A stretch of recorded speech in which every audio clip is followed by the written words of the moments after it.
This little guy right here, the wife and I have been hiding for the last few years. Oh, it just dropped it. So what we do is we go through and we'll hide it in different random places. I saw it right up there is where the wife set it. So I'm going to have to find a new spot. This is what we do all the time. Let's take you with me. Ugh.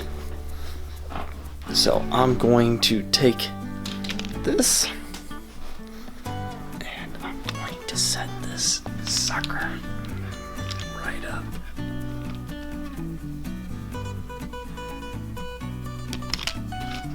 Well, that didn't work out too well. Pick that up. Let's see if I can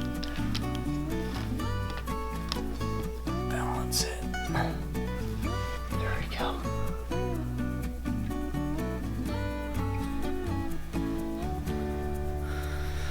Now, hopefully she's not watching this video before she finds it, but it's a fun game. You should do it. Bye.